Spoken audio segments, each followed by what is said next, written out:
Hi, hi. Hey, Steve. Hi. I feel like I walked in on a conversation. Good afternoon, everybody. We have Admiral John Kirby here today. He's going to give a preview of German Chancellor Scholz's visit tomorrow and take any foreign policy questions you all may have. And after that, we'll continue the briefing. Thanks. Afternoon, everybody. Tomorrow, as you know, President Biden's going to welcome German Chancellor Olaf Scholz here to the White House to discuss our bilateral cooperation on a range of global security and economic issues.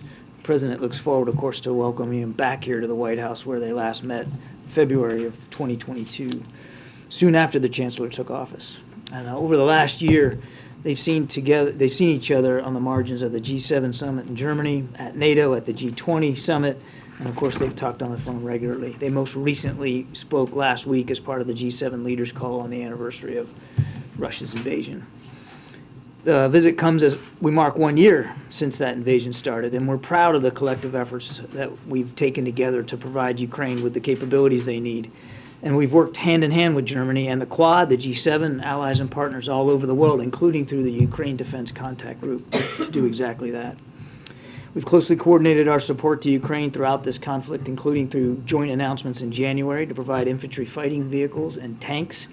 Germany has provided significant air defense support to Ukraine, including a Patriot battery, the Iris-T air defense system, which is an infrared seeking system, and 5 multiple launch rocket systems. As you all know, Germany is also a close NATO ally and host to our largest U.S. military force presence in Europe, which has been pivotal this year as we have again tried to reinforce our NATO allies and bolstered the eastern flank of NATO and the deterrence there. A large portion of U.S. training of Ukrainian forces occurs at our bases in Germany, and our German colleagues have also conducted their own training of Ukrainians also in Germany. And just last week, we worked together to rally global support at the UN for Ukraine's resolution on a just peace. And we've also been supportive of the Chancellor's efforts to implement policy changes to respond to the changed security environment, including increasing Germany's defense spending and rapidly transitioning from Russian energy sources. I'm sure the leaders will discuss their recent engagements with Ukrainian officials, including the President's trip to Kyiv and meeting with President Zelensky, as well as Chancellor Scholz's meeting with President Zelensky in Paris last month. We anticipate that the two leaders will also exchange views on the upcoming NATO summit and other global issues like the challenges posed by the People's Republic of China. All in all, we expect that this will be a true working visit between these two leaders, and we're looking very much forward to getting some things done. We also announced early this afternoon that President Biden looks forward to welcoming next week President Ursula von der Leyen of the European Commission here to the White House on Friday, the 10th of March, another working visit. We expect their discussion to cover a range of international security challenges, of course, including support for Ukraine. They will also discuss U.S. and EU coordination to combat the climate crisis and clean tech, and take stock of the Joint Task Force on Europe's energy security that they both established a year ago. Just one quick follow-up here. I think you also saw that today the President released the administration's national cybersecurity strategy. Now, this administration has taken an aggressive approach to strengthening our nation's cybersecurity since day one. And this strategy builds on the President's work over the last 2 years in that regard. The strategy released today will set forth a new vision for the future of cyberspace and the wider digital ecosystem. It will rebalance the responsibility for managing cyber risk onto those who are most able to bear it, including large enterprises and the federal government, and away from those who can and should not have to bear it, including local governments, tribal territories, small businesses, even individual citizens. The National Security Strategy, the Bipartisan Infrastructure Law, CHIPS and Science Act, the Inflation Reduction Act, and other major administration initiatives are moving the nation toward a more equitable economy, a clean energy transition, a stronger democracy, and a more competitive workforce. With the National Cybersecurity Strategy, we will protect all of these investments by increasing our collective security and systemic resilience. That strategy and the fact sheet are now available on whitehouse.gov, and hope you guys go take a look at it. John, with the Ukraine preparing for this offensive, are the two leaders going to discuss accelerating military assistance to Ukraine?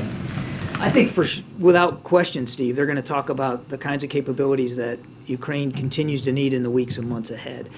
you'll see us tomorrow, just unilaterally, the U.S. will have another round of assistance for Ukraine coming tomorrow, and it will include mostly ammunitions and munitions that the Ukrainians will need for the systems that they already have, like the HIMARS and the artillery.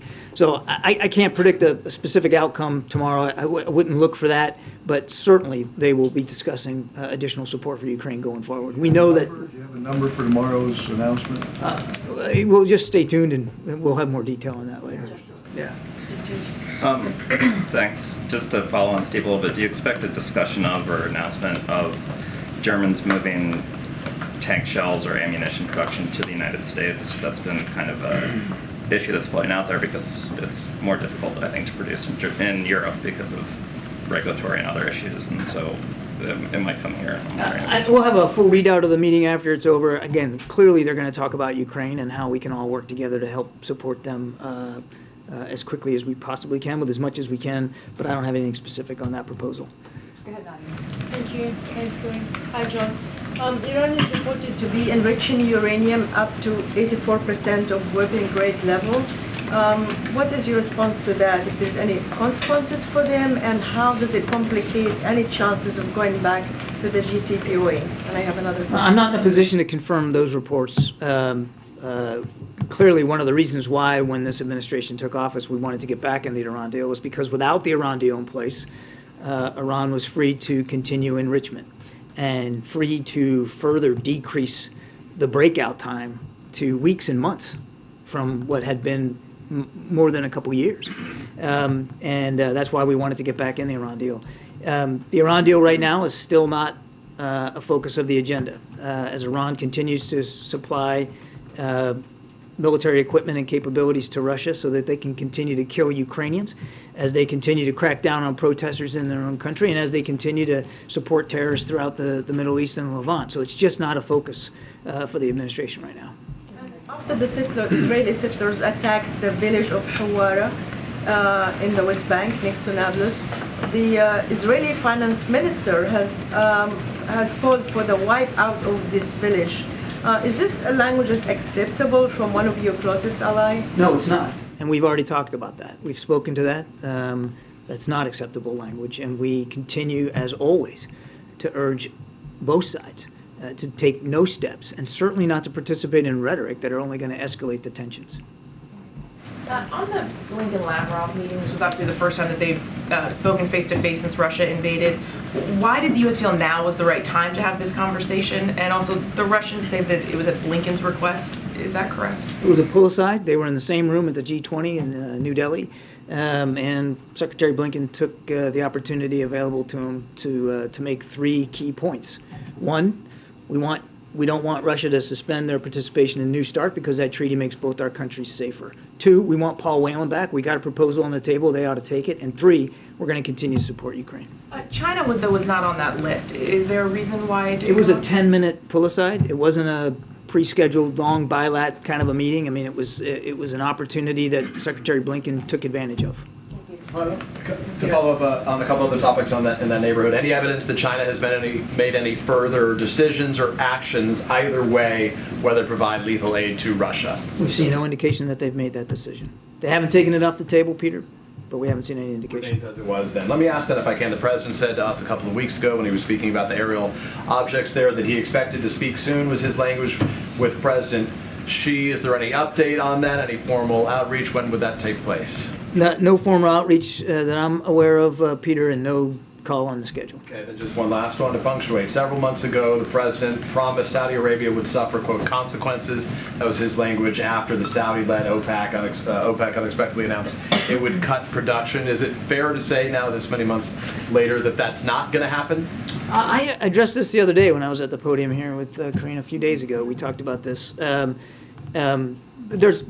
of all, there already had been consequences because, as you know, Congress took action to limit arms sales to Saudi Arabia.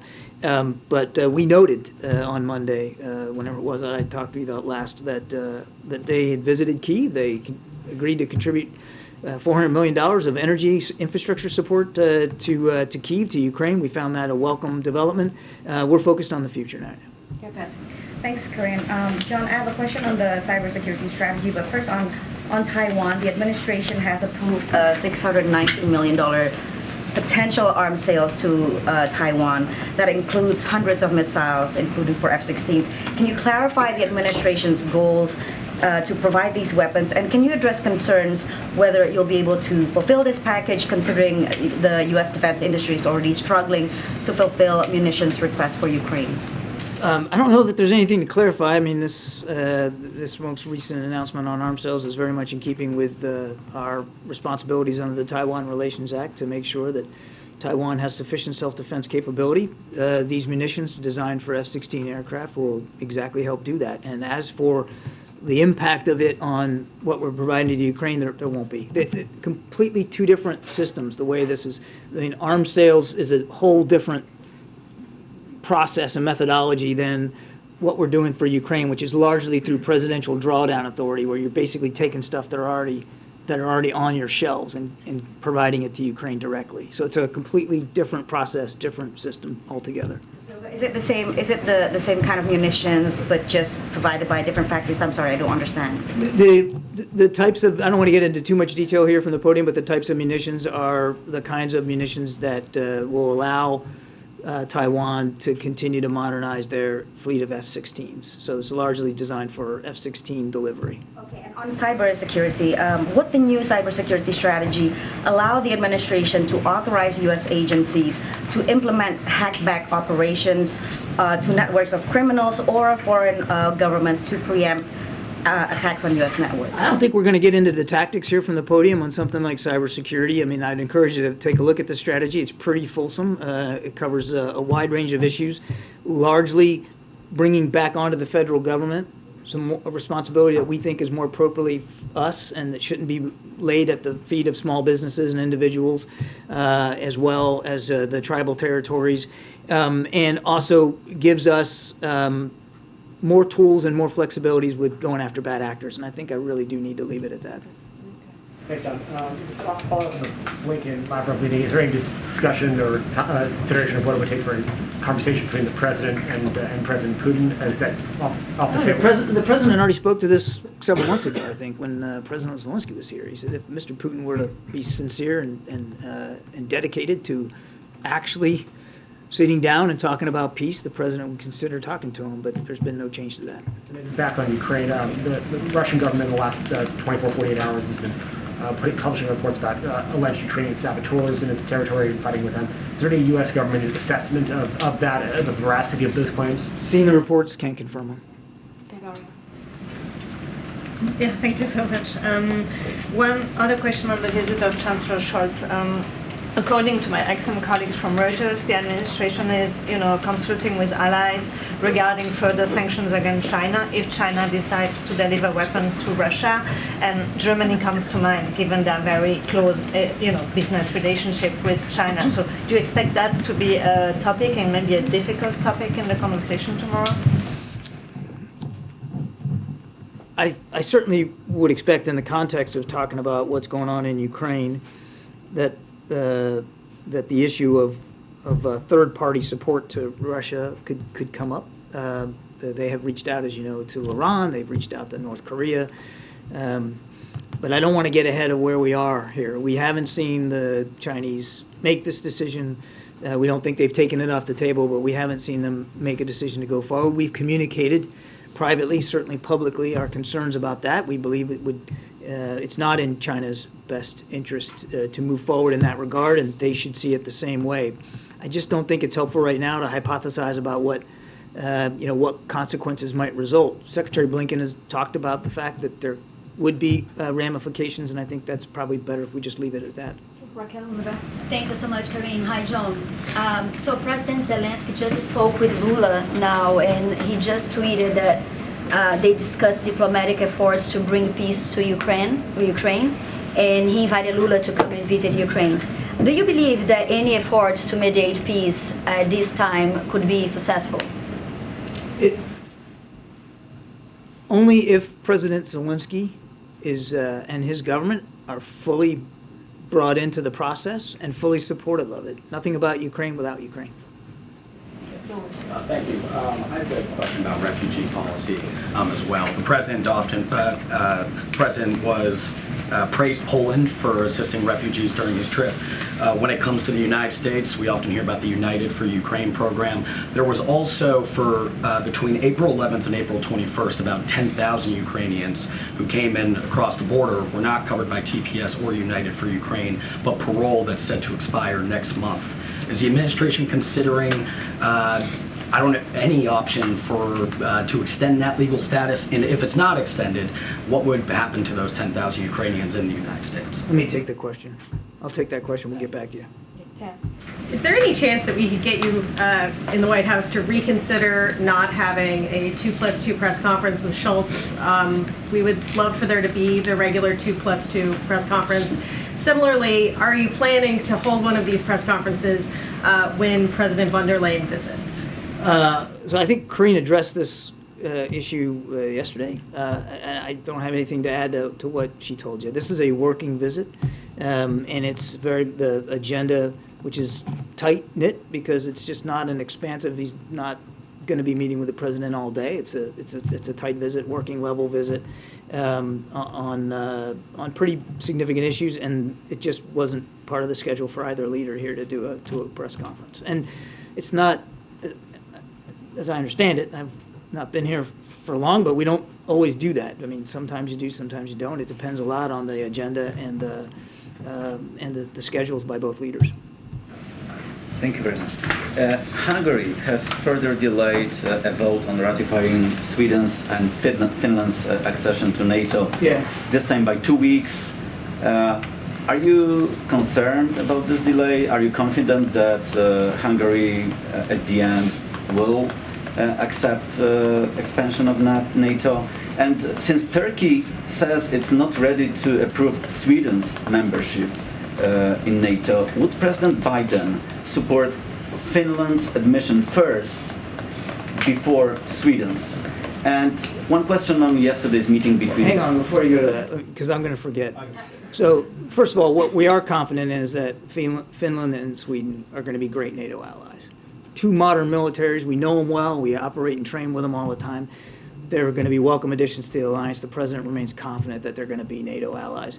Now, we're also encouraged by the fact that there are still discussions going on between Turkey, Finland, and Sweden, as well as with Hungary. We'll let those nations speak to the specifics of their concerns and the process, but the president's confident that these two countries deserve to be in NATO and will be in NATO. And as for your second question on the choreography, what matters to us is that both nations become NATO allies. The Texas two-step that goes into doing that, that's not our main concern.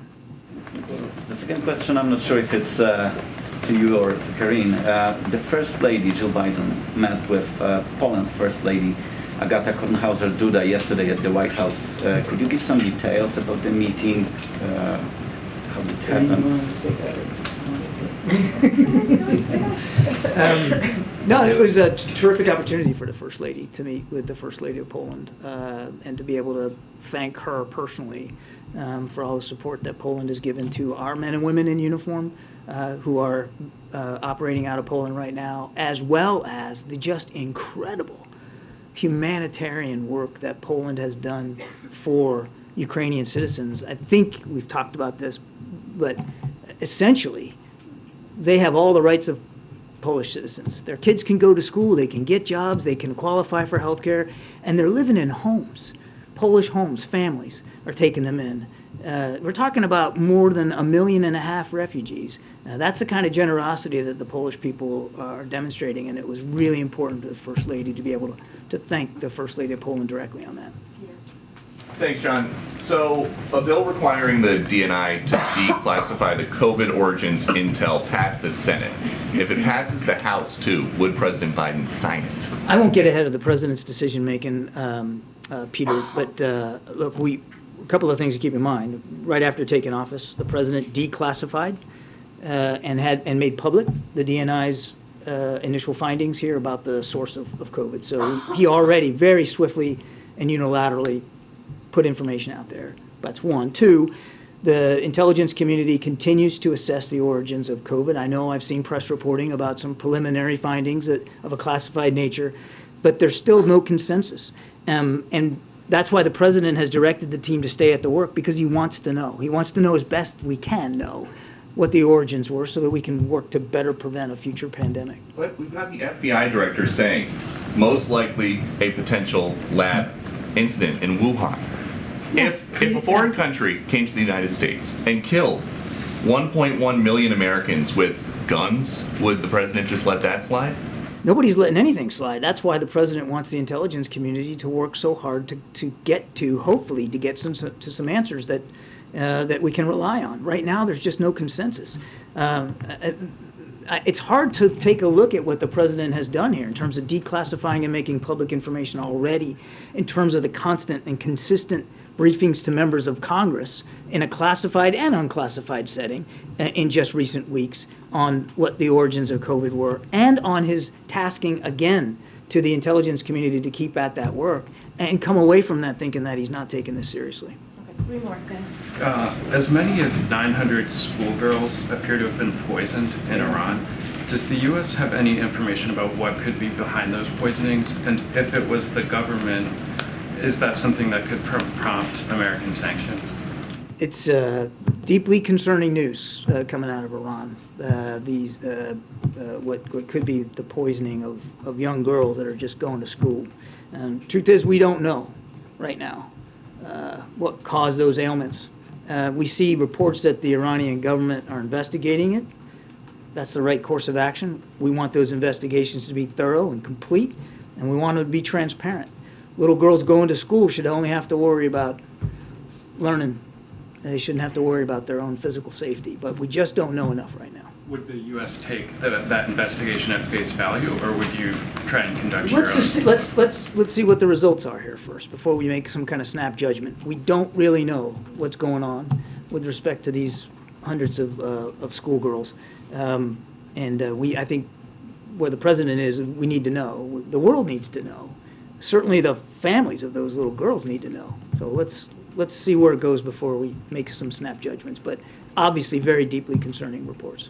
I'm Paul Whalen. Was there any progress made in the conversation between Lavrov and Secretary Blinken that they signaled any willingness to release him? It was a short conversation where the Secretary had an opportunity to remind Minister Lavrov we want Mr. Whalen back. He belongs with his family, and that there is a proposal on the table. We want the Russians to take it. I really, for reasons I'm sure you can understand, I don't want to get into what the back and forth was on that, or detail the conversations that we're still trying to have with the Russians about getting Mr. Whalen back.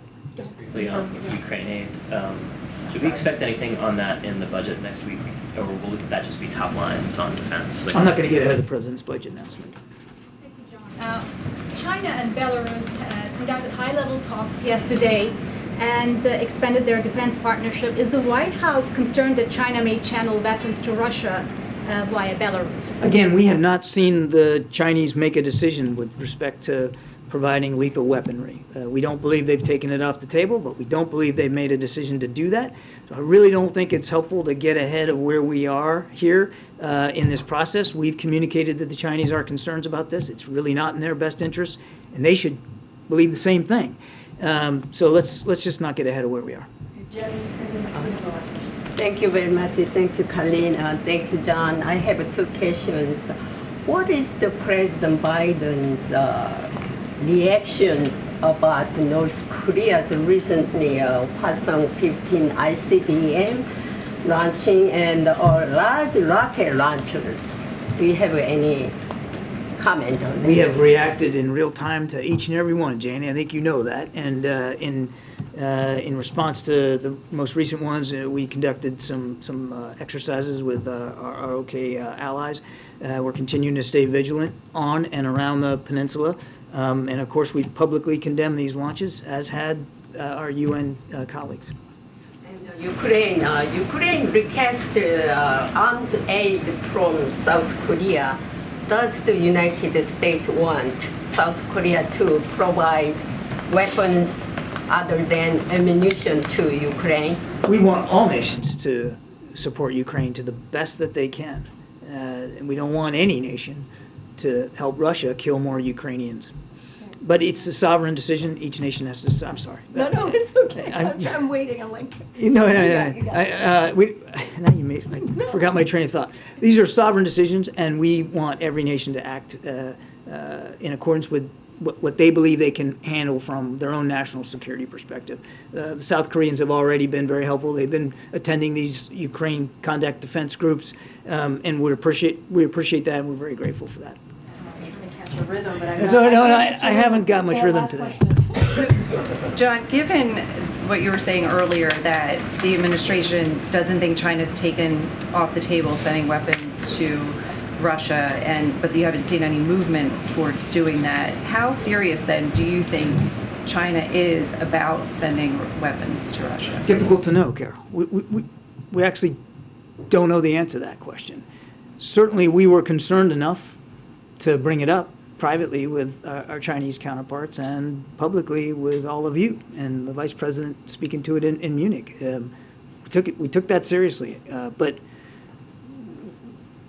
what their next step is and what's going to affect that, really, that's a question only they can answer. The President's strong belief, and he said this himself, is that this is not a move that would be in the best interest of the Chinese and their standing in the international community, which we know, they highly prize. More critically, we don't believe that they should see it as being in their best interest.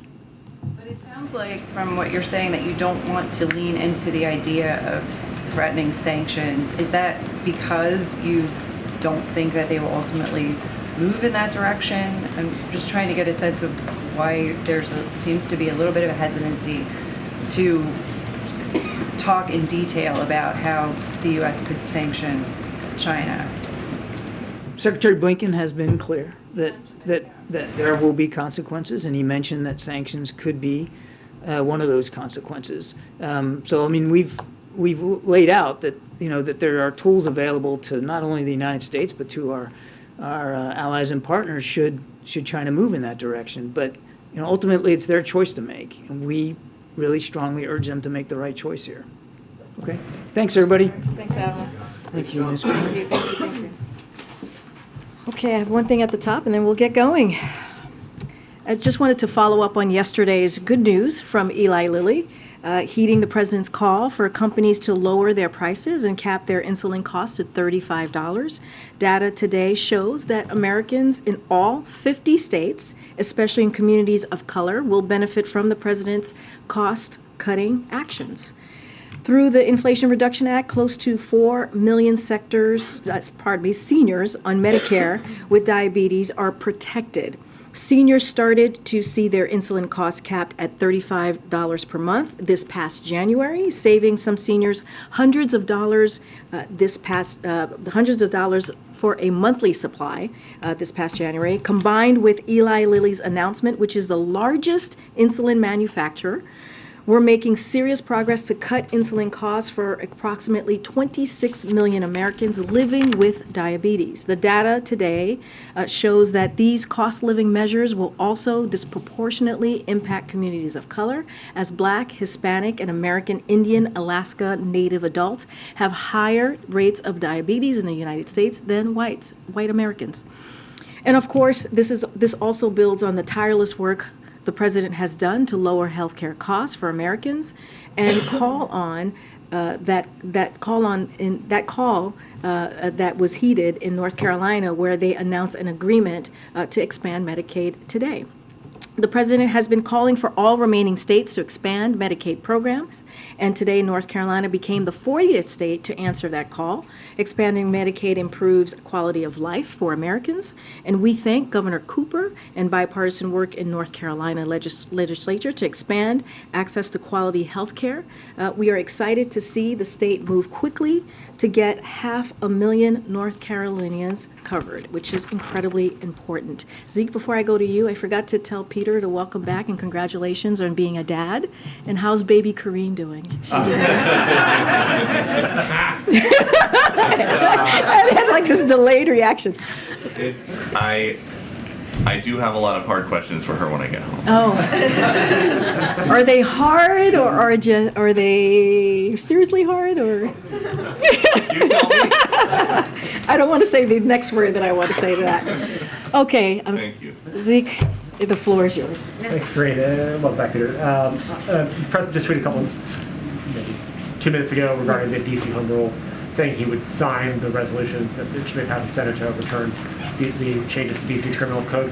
The President's spoken a bit about his support for DC State in the past. But, why does he believe that he should step in where the residents of DC's elected representatives, pass these changes?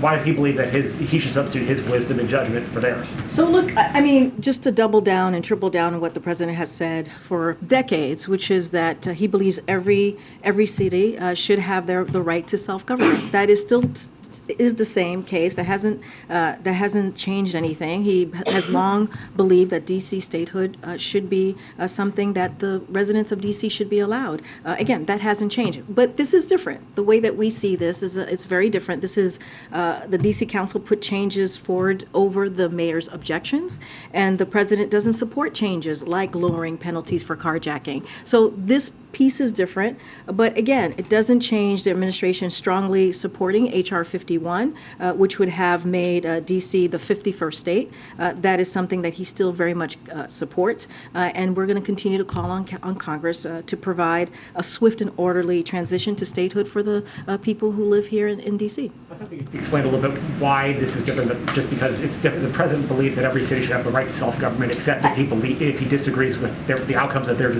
governing process. Look, one thing that the president believes in is making sure that the streets in America and communities across the country are safe. That includes D.C. That does not change. That's why he puts forward a historical plan that he hopes Republicans in Congress would support, which is his Safer America plan. That is something that the president has led. When you think about keeping communities safe, when you think about making sure that we're also protecting our law enforcement and making sure that we have law enforcement in communities that continue to keep communities safe, that's something that he has led on. So when it comes to what this proposal brings forth, which is, really lowering penalties for carjacking, that's not going to, he doesn't believe that's going to keep our community safe. So if the bill comes, he's going to take action, as he said. Just another step this, because the principle matter, the president's making a principled statement that he supports city self-governing. I think those two things. Trying to overturn their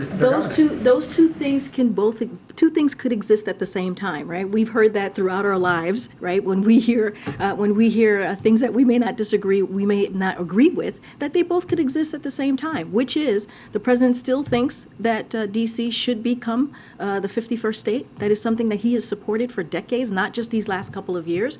But he feels as president, he has the obligation as well to keep America's cities safe, to keep communities safe. And this is one step in a way to do that. That's it. Yeah, Justin. Sorry, I just want to look back on that really quickly. Yeah. So is the principle here that the president believes in self-rule and autonomy, except if he believes that D.C. is passing laws that would leave its residents unsafe in some way? I don't think it's every piece of legislation. This is going to come to his desk, and he has a decision to make for the people of D.C. Right? He actually has a decision that is going to be put in front of him. Well, it's not a decision now. It's a precedent that he's setting. In the SAP that you guys issued, it said Congress should respect the district's autonomy to govern their local affairs. For too long, Washington residents have been deprived full representation, and the principle of taxation without representation. There is obviously a sort of immediate question about whether these changes done by the DC Council are smart or good policy, but there's also a principle about when the president would intervene to overrule the elected representatives. I get the question, Justin, I really do. And what I'm saying to you is that the president supports DC statehood. That has not changed. That is something that he has supported for the past 2 decades or more. Certainly, he was very clear about that during the campaign. We've been very clear about that the last 2 years. The president is this piece of legislation is being put forward to him that's going to become law, clearly, right, once he signs it. And it's a decision that he gets to make, right, to protect communities across the country. And this is a way that he believes that he can do that.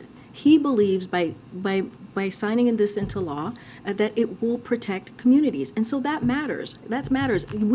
You all were asking me. More than the No, self-governance. I'm saying both things can exist at the same time. I'm not sure that they can. Okay, if I'm being honest, either you can make decisions for yourself, or I will make decisions for you But that I believe in your best interest. the decision that he is making, he's making it for the people of DC, right? By making sure. Yeah, but no, I understand that. But this is being presented to him, right? This is being presented to him on signing this into law. And if you look at what is being presented to him, the mayor actually disagreed with what the DC Council put forward. And so now this is an opportunity to protect the community. That's the way the president sees this, to protect the community. Okay, I wanted to ask about the Willow project. Can you talk to kind of detail the extent to which the White House has been involved in deliberations about this project at this point? And is it accurate, the reporting the White House officials have been telling folks that they're looking at banning drilling elsewhere in exchange for offering approval of at least part of this project? So I don't have anything to share on that. That's a decision that's going to be made by the Secretary of Interior. That's for her to decide. I'm just not going to get it. Is not involved. I'm just not going to. I would refer you to a decision that is made by the Department of Interior. That's her decision to make. Okay. Could you tell those a little bit more about what the president talked about at the lunch? Did they talk about the debt ceiling? Did they come up with any legislation they want to get done this year? So as you all know, the president went over to the Capitol, met with the Senate Democratic Caucus, folks that he has known for many times, and we've worked really closely with them over the past 2 years on delivering historic pieces of legislation that's going to really continue to grow the economy and build an economy, as the president has said many times, from the bottom up, middle out. So they talked about an array of issues, important critical issues that matter to the American people.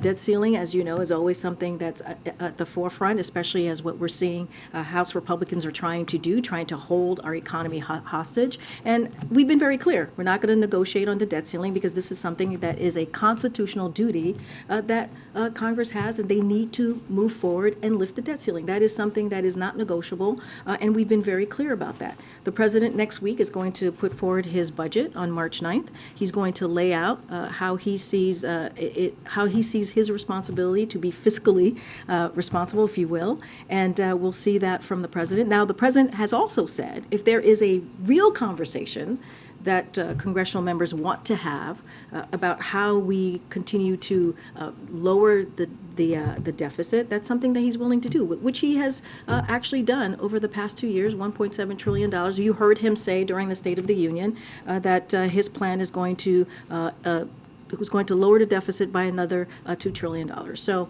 I'll leave it there as to what has been clearly important to the American people and what has been discussed. Go ahead. Yeah, just back to the crime bill. If the president was planning to sign it, why did the administration put out that statement saying that it opposed it? So, look, I want to be very clear about this, and I think I have. Look, the president does not support the DC Council, the changes that they put forward over the mayor's objections. And those changes, like lowering penalties for carjackings, he thought was unacceptable. And so he wanted to make sure that, again, we're keeping communities safe. And this is, he believes, the DC community deserves that. They deserve to feel like as if they are going to be safe. And we've talked about, just last week, we talked about how the president inherited increase in crime when he walked into this administration. And this is a president who has led on that, who has led on making sure that we keep that we put forward public safety and law enforcement policies to make sure that we keep our community safe. And so he's done that through the American Rescue Plan, and he did that with his Safer American Plan. Again, Republicans have refused to fund this plan. And so he's going to continue to make sure that he puts Americans first, and that's how he's seeing this particular piece of legislation that's going to come before him. And can I ask about a moment in the president's speech last night in Baltimore? He was talking about Marjorie Taylor Greene, and he mentioned a mother that had lost 2 of her sons to fentanyl. He said the interesting thing is that the fentanyl they took came during the last administration, and then he seemed to laugh. the mother's demanding an apology, and I'm wondering if he regretted how that came out. So, I want to be very careful here because this involves a mom, as you just stated, who lost 2 sons. And when it comes to this president, I believe the American people knows who he is fundamentally because he's been around for some time, and they have watched him go through grief. They have watched him deal with really personal loss. And so this is a president that understands that. He expressed sympathy for her last night, and his heart goes out to any person who has to go through that type of trauma, that type of hurt. I will say his words are being mischaracterized by someone who is regularly discredited for things that she says that are really conspiracy theories, and those lies are being parroted by a certain network, I'll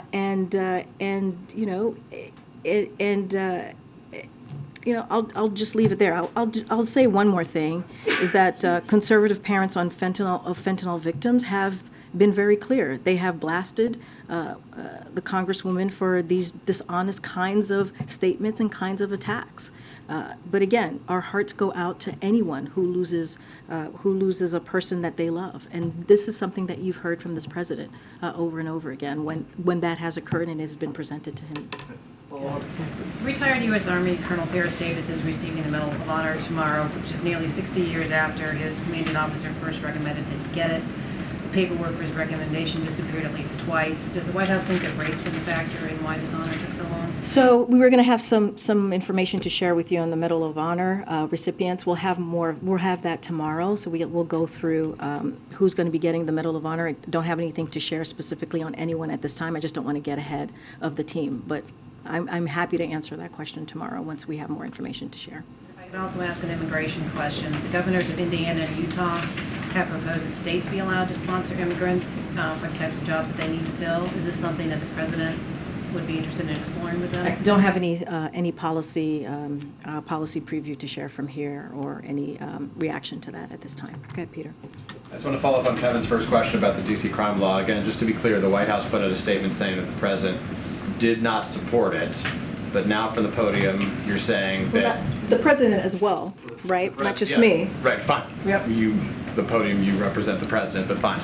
To be clear... No, but you heard directly from the president. Just want to make sure that that is clear. Even better. Makes it even better for me. Right? So That's why what I'm saying. It makes it even better. You heard it directly from the president. I'll ask you cleanly. Why would the White House say he does not support it, and then he would say he is not vetoing it, instead he is signing it? Which is to say, why should Americans believe the White House when it says it doesn't support something if the president's going to sign it no less? I understand the question, Peter. I'm just telling you at this moment where we are currently with this piece of legislation that is going to be coming, that's coming from the Senate, that's going to be coming to the president's desk. He will sign it. It is because what is different about this, signing it, is as I mentioned before, the D.C. Council was put forward over the mayor's objections, and the president wants to make sure that communities, even in D.C., the Americans in D.C., feel safe. So let me get to the second half of that question, which is, why should Americans believe the White House when it says it doesn't support something when the president's going to sign it no less? I think what the American people, who I just mentioned to one of your colleagues, I think the American people know who Joe Biden is. I think they fundamentally, hold on, wait, you have your eyebrows moving and leading in, so I just want to make sure you give me a second to answer. I know, I'm just... You have this. You get really excited, Peter. So I just want to make sure. I know. Oh my gosh, they're so exciting, thrilling. No, but with all seriousness, look, the American people know who Joe Biden is. He's been around for some time, right? They fundamentally know who he is as a person. The president, especially these last 2 years, have always put the American people first. And that's what they should know. That's what they should take away, that he's putting, in this case, the safety of the people of DC first, and he is always going to do that. Let me ask you one separate question if I can, then I apologize. Thanks for letting me follow up. The President, yesterday from the podium, you said that there was no other plan. The President was focused on the plan that exists as it relates to student loan forgiveness. Right now, before the Supreme Court, the President told us on the lawn yesterday, we're confident we're on the right side of the law, but not confident about the outcome of the decision yet. So, because the President himself said that he is not confident of the outcome of the decision, what is the White House doing, or why is the White House not preparing a plan B to help those who have student loans know what they need to do to prepare themselves if it's rejected by the court? Because we're confident in our legal authority. He just said he's not confident in the outcome, though, so it doesn't matter if you're confident in your authority. But of course, who would know how the Supreme Court is going to go? No one knows how the Supreme Court is going to rule. Good sense, because it's a 6-3 conservative lean right now. But it doesn't mean that we can't be confident in the merit, in our standing, and we are. We're So confident. We're gonna have faith because of the, I didn't mean to interrupt, but you're going to have faith that your argument is the one that the law supports, even if you don't think they will support it and not make an alternative plan. What I'm saying is, and that the President does not know how the Supreme Court will rule. That's of course. We never know in any case how the Supreme Court is going to rule. What we are saying is that the Solicitor General did an amazing job, we believe, in really defending the program that the President has put forth. So and he laid, but you see why, let me finish. No, let me finish. This is why I was saying earlier, because you tend, yeah, there you go. What the SG made very clear yesterday, and we believe this, and actually spoke to the President about this morning, is that our opponents don't have the standing or the merits on their argument. That is because she put forth such a forceful argument for the President's plan. I guess I'm asking because we're hearing from those who have student loans right now who are wondering if this is rejected, they have to make a plan B. So simply put, what is the message to those Americans who have loans right now? Because whether or not the White House thinks it's going to get through the court, it may not. What should they be doing actively right now, or what can they anticipate from you on their behalf? So here's what they can anticipate from us on our behalf. And many of those millions of borrowers received an email from the Secretary of Education yesterday, basically stating that we have their backs. So we are going to continue to fight. For 2 months, right? You would extend it for 2 months. We're going to, well, there's two parts to that, right? We're going to extend it for 2 months, depending on the decision, right? That'll be 2 months after the decision, or January 30th, right? So that is what we've put up. I'm so sorry, June 30th, yeah. You're correct.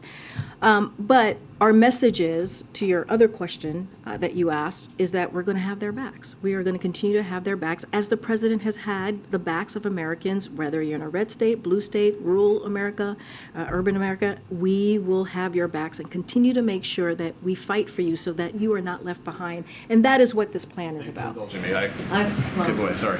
You've been in a lot of indulgement. Oh boy. All right, Ed. Go ahead, Ed. Just three, actually. There is a separate House Congressional Republican proposal that would override legislation allowing non-citizens to vote in Washington, D.C. elections.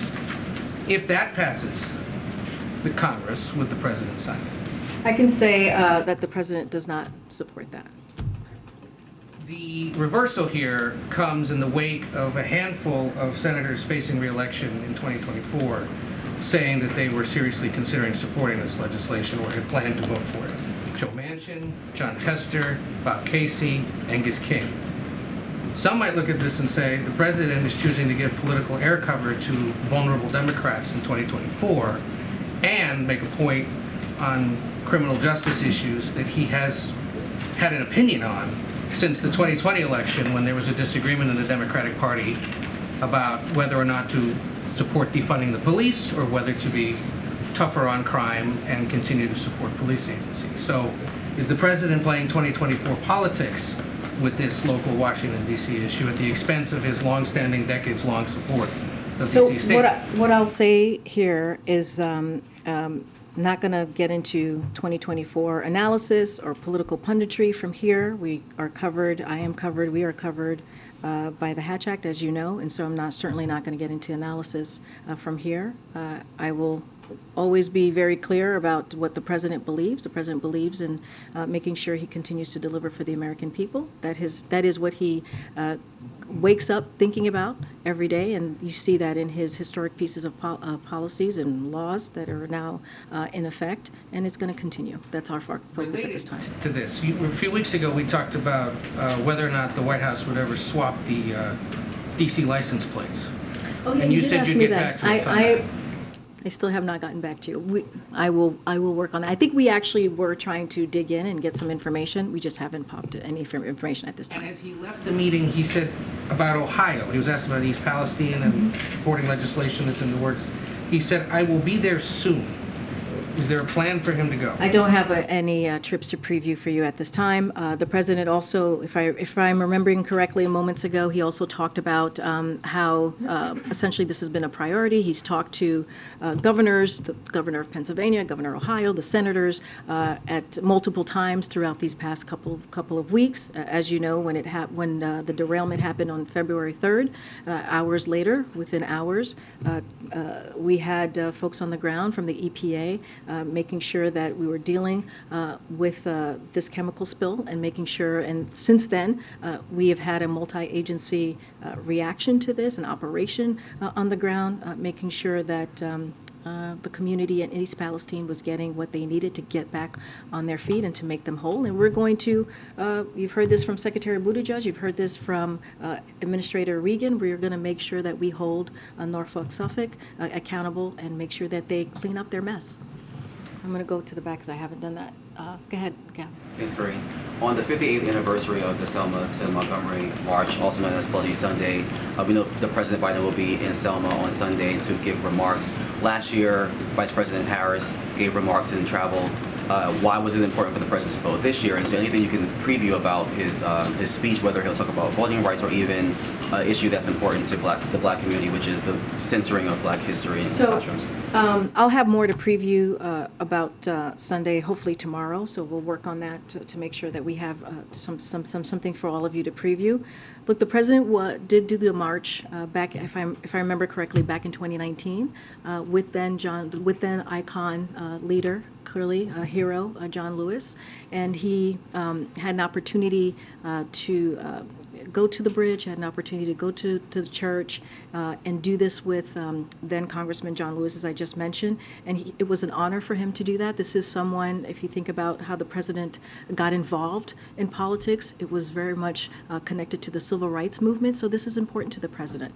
Bloody Sunday, as we know, is a part of our history that is tragic, that is clearly deadly, that led to, that helped lead to the civil rights movement, getting voting rights done and on the books, and to protect a group Americans who, to give them the right, to make sure that they felt safe and gave them the right to vote. So clearly this is something that's incredibly important. He looks forward to going to Selma on Sunday, again on a historic day that we should not forget.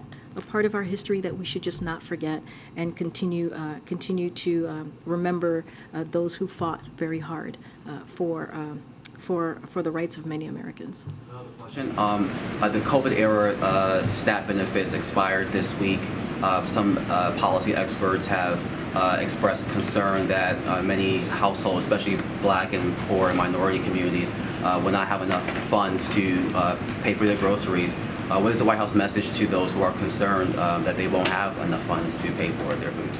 Well, this is a White House, as I've stated many times before, that really cares about all Americans and making sure that no one is left behind. And we see that. We've seen that time and time again in the president's, pieces of policies and legislation, and that's what the president's going to continue to do. Whether it's policy that's coming out of an agency, that we are really dealing with communities that are dealing with a hard time, especially as we've seen the last 3 years of COVID. That's why the president passed the American Rescue Plan, to get us back on our feet, to deal with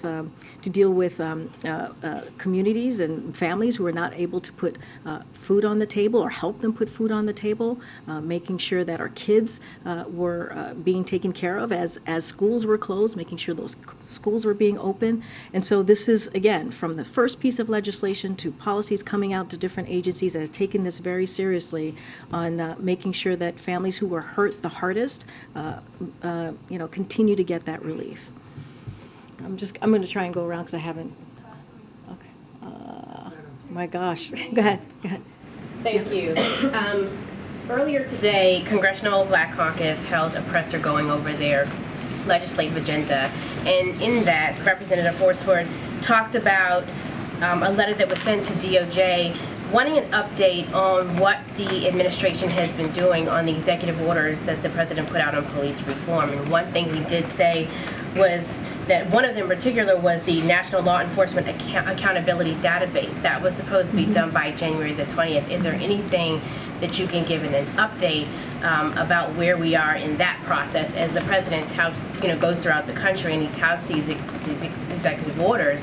What is being done on that? Well, I want to take a step back for a second. While Congress was not able to deliver on the Policing Act, as you know, that was worked in the last session, the president took action. He took historic action to deal with an issue that was affecting communities. That has gotten support from civil rights leaders. That got support from police unions. The executive order that he put forward was incredibly important, as you know, and touted by many folks from both sides.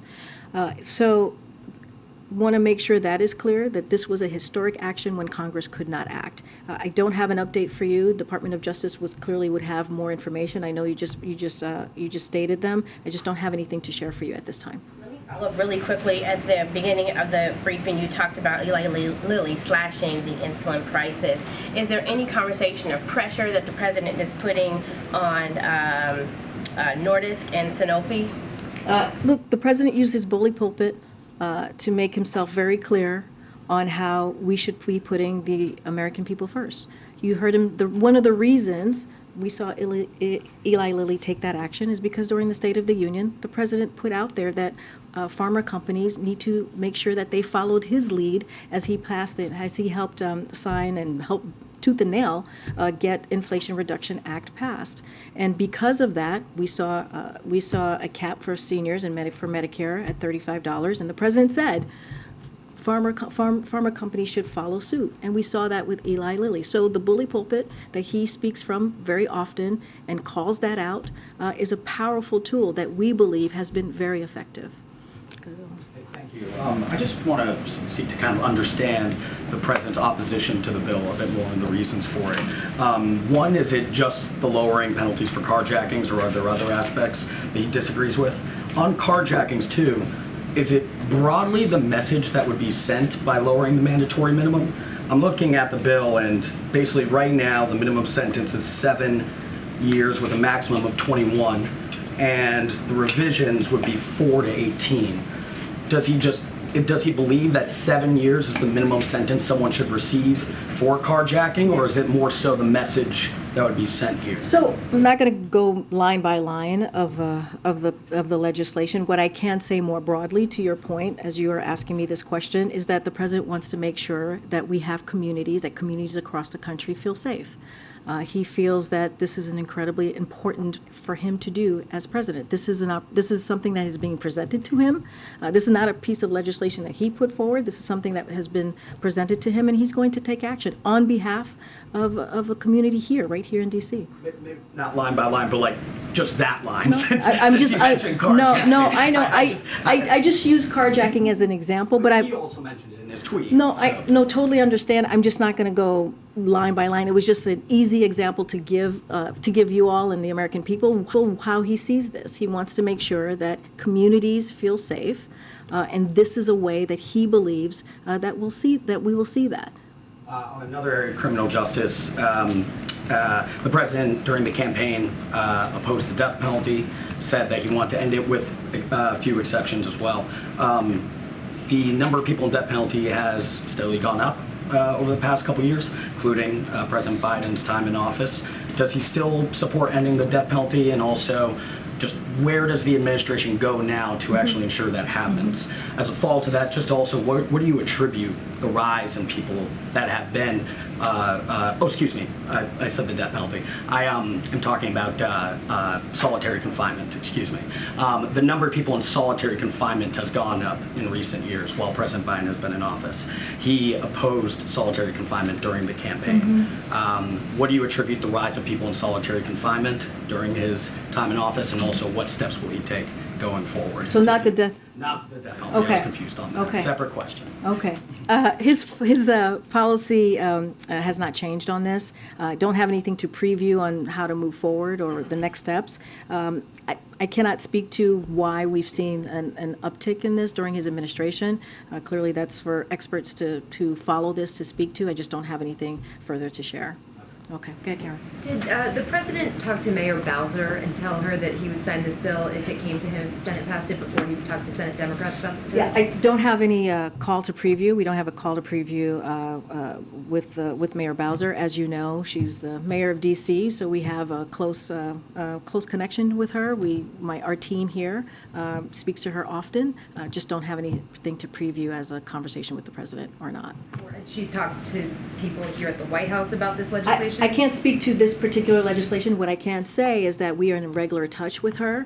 She is, because she is right here in D.C., she is, she's here often. There's regular conversations that's had with our team here, with her team. I just don't have a specific conversation on this legislation to read out to you at this time. Okay. So going back to Zolan's question, first question, if you're not going line by line, I guess my question is, what is it about this legislation specifically that is the president opposing, other than the broad concept of I mean, that's the answer. The broad. What about it does he feel like makes DC unsafe? No, I understand. The broad concept of it is that he wants to make sure that communities feel safe, and he feels this is a step forward in doing that. And so, look, I use the carjacking as an example, just as a quick example so people can understand. I'm not going to go line by line. That's not something that we tend to do here, go line by line on every piece of legislation. We tend to lift up things that make sense, things that that can be easily understandable for the American people. So that's just an example that I used. But more broadly, this is a president who has led on making sure, putting forward historic plans to make sure that there's public safety is a priority, to make sure that law enforcement are able to, that we have law enforcement that go into communities and make sure communities feel safe. If you think about it, this is a president when he was senator, started the COPS program, right? That is another kind of apparatus that he put forward to make sure that communities felt safe. And that's what he's going to continue to do. Is there something besides carjackings that make people feel unsafe about this specific piece of legislation? What I can tell you is this is a piece of legislation that the mayor objected to. The D.C. Council moved forward on, but the president feels very strongly on this. He feels that we need to make sure that all communities, including D.C., the folks who live in D.C., feel safe, and he feels that taking this action does exactly that. So the other thing I wanted to ask about was conceptually about statehood. There are all kinds of instances where legislatures override a governor's veto. They're at odds, but a law passes, and presumably the president doesn't feel like that imperils their statehood. Mm-hmm. What is it in this instance that I'm still sort of struggling how he can support statehood for DC and their right to be able to pass these kinds of laws, even if he disagrees with it, but that in this instance he's deciding not to allow them that opportunity? Because this is just different. This is different, again, because the D.C. Council put these changes forward over the mayor's objections. And so this is just a uniquely different situation that the president has been presented with and is going to take action on. If they had statehood, then the council could pass this and that would be great. And that would be fine, right? Because the statehood would allow them to be the 51st state, and it would allow them to act as their own entity. And the president is continuing to fight for that. He's been calling for that for the past 20 years. They don't have that yet. So this is a piece of legislation that's being presented to him, and he's going to take action on behalf of the American people, including in D.C., on behalf of keeping the public safe, including in D.C., and that's what you're seeing the president do. But doesn't mean he's not going to call on making sure that D.C. is indeed a statehood.